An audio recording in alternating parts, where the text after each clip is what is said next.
നമസ്കാരം, വിപ്ര ന്യൂസിലേക്ക് സ്വാഗതം. വാർത്തകൾ വായിക്കുന്നത് ടിൻഡു കുട്ടപ്പൻ. ഇന്നത്തെ പ്രധാന വാർത്തകൾ.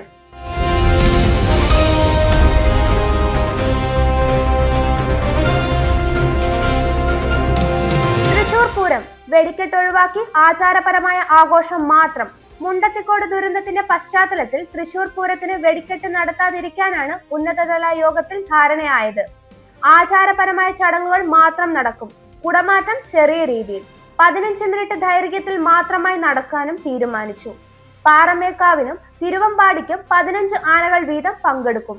ദുരന്ത ബാധിതരെ പരിഗണിച്ചാണ് ഈ തീരുമാനം എടുത്തതെന്ന് യോഗത്തിൽ സർക്കാർ പ്രതിനിധികൾ അറിയിച്ചു. സംസ്ഥാനത്ത് ഉഷ്ണതരംഗ മുന്നറിയിപ്പ്. പാലക്കാട്, കൊല്ലം ജില്ലകളിൽ ഓറഞ്ച് അലർട്ട്. കൊല്ലം, പാലക്കാട് ജില്ലകളിൽ ഉയരുന്ന താപനില തുടരുന്ന സാഹചര്യത്തിൽ കേന്ദ്ര കാലാവസ്ഥാ വകുപ്പ് ഉഷ്ണതരംഗ മുന്നറിയിപ്പ് പ്രഖ്യാപിച്ചു.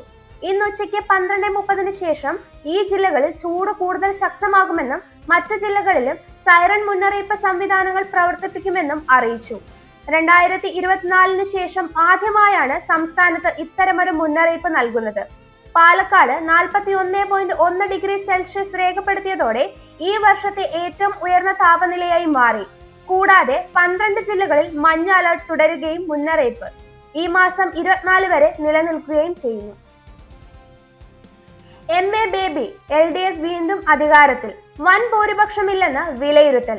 കേരളത്തിൽ LDF വീണ്ടും അധികാരം പിടിക്കുമെന്ന് CPIM general secretary MA baby വ്യക്തമാക്കി. വൻ ഭൂരിപക്ഷം ഉണ്ടാകില്ലെന്നും ഭരിക്കാൻ ആവശ്യമായ ഭൂരിപക്ഷം ലഭിക്കുമെന്നും അദ്ദേഹം പറഞ്ഞു. UDF-ലെ മുഖ്യമന്ത്രി ചർച്ചകൾ പ്രസക്തമല്ലെന്നും 2021 സമാന സാഹചര്യങ്ങൾ ഉണ്ടായിരിക്കുന്നുവെന്നും കൂട്ടിച്ചേർത്തു. 100 സീറ്റുകൾ കടക്കുമെന്ന പ്രതീക്ഷ ഉണ്ടായിരുന്നെങ്കിലും അത് സംഭവിക്കില്ലെന്നും എന്നാൽ ഉറച്ച ഭൂരിപക്ഷത്തോടെ LDF സർക്കാർ രൂപീകരിക്കാമെന്നും MA ബേബി വ്യക്തമാക്കി. രാജസ്ഥാൻ റോയൽസ് ടീമിന്റെ വിജയത്തിൽ മറിയുന്ന റിയാൻ പരാഗയുടെ ഫോം പ്രശ്നം. സഞ്ജു സാംസന്റെ അഭാവം വലിയ തിരിച്ചടിയാകാതെ രാജസ്ഥാൻ റോയൽസ് മുന്നേറുമ്പോഴും നായകനായ റിയാൻ പരാഗിന്റെ ബാറ്റിംഗ് ഫോം ആശങ്കയാവുന്നു. 7 മത്സരങ്ങളിൽ വെറും 81 റൺസുമായി 117 സ്ട്രൈക്ക് റേറ്റിൽ തുടരുന്ന പരാഗ് നിർണായക ഘട്ടങ്ങളിൽ പരാജയപ്പെടുന്നത് ടീമിന് വെല്ലുവിളിയാകുന്നു. 5 ജയങ്ങളോടെ പോയിന്റ് പട്ടികയിൽ മുന്നിലുള്ള രാജസ്ഥാന്റെ വിജയങ്ങൾ ഈ കുറവ് മറച്ചുവെച്ചുവെങ്കിലും ശക്തമായ മത്സരങ്ങളിൽ ഇത് തിരിച്ചടിയായേക്കാമെന്ന ആശങ്ക ഉയരുന്നു. Ministry of petroleum and natural gas ഇന്ധനവില വർധനയ്ക്ക് പരിഗണനയില്ലെന്ന് കേന്ദ്ര പെട്രോൾ ഡീസൽ വില വർദ്ധിപ്പിക്കാനുള്ള യാതൊരു നിർദ്ദേശവും നിലവിലെന്ന് കേന്ദ്ര പെട്രോളിയം മന്ത്രാലയം വ്യക്തമാക്കി. തെരഞ്ഞെടുപ്പിന് ശേഷം വില കൂടുമെന്ന തരത്തിലുള്ള റിപ്പോർട്ടുകൾ തെറ്റിദ്ധാരണാജനകമാണെന്നും അവ ജനങ്ങളിൽ അനാവശ്യ ആശങ്ക സൃഷ്ടിക്കുന്നുവെന്നും മന്ത്രാലയം പറഞ്ഞു.